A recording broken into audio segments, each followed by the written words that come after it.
കോഴിക്കോട് പാലത്ത് ശോചനീയാവസ്ഥയിലായി തെരുവത്തുതാഴം പൊട്ടമുറി road. Chelannur Kakkodi പഞ്ചായത്തുകൾക്കിടയിൽ വരുന്ന ഈ road Kozhikode medical college ആശുപത്രിയിലേക്കുള്ള പ്രധാന എളുപ്പവഴികളിൽ ഒന്നാണ്. രോഗികളുമായി പോകുന്ന ആംബുലൻസുകൾ ഉൾപ്പെടെ നിരവധി വാഹനങ്ങൾ ദിവസേന ഇതുവഴി സഞ്ചരിക്കുന്നു.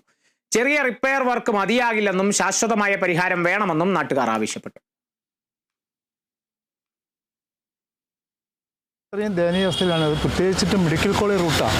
ഇതിൽ ഒരു ദിവസത്തിൽ ഒരു 10-15 വണ്ടിയെങ്കിലും ആംബുലൻസിൽ പോകുന്നുണ്ട്. ചെറിയ എങ്ങനെയാണ് രോഗികളെയും കൊണ്ടുപോവുക? ഇതിൽ തന്നെ കുറേ അപകടങ്ങളൊക്കെ ഉണ്ട്. ഞങ്ങൾ കൂട്ടായിട്ട് സെക്രട്ടറി പ്രസിഡന്റ് കൂട്ടായിട്ടും ഞങ്ങൾ പഞ്ചായത്ത് പ്രസിഡന്റ് കണ്ട് കാര്യങ്ങൾ അവതരിപ്പിച്ചു. അത് പെട്ടെന്ന് ചെയ്യാനാണ് ഇതുവരെ ചെയ്തത്. ഇപ്പോൾ അറിഞ്ഞു കഴിഞ്ഞിട്ട് ഇപ്പോൾ ഒരു മാസം 1.5 മാസത്തോളമായി.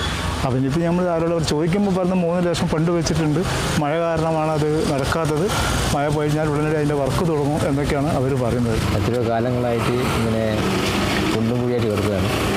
മെഡിക്കൽ കോളേജിലേക്ക് പോകുന്ന ഏറ്റവും എളുപ്പ വഴിയായിരുന്നു.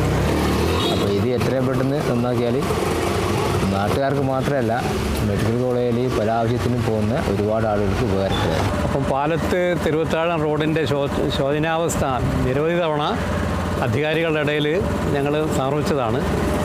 ഇപ്പോഴും തെരുവത്താഴം ഭാഗത്ത് കംപ്ലീറ്റ് യാത്ര ചെയ്യാൻ പറ്റാത്തൊരു സ്ഥിതിവിശേഷമാണ്.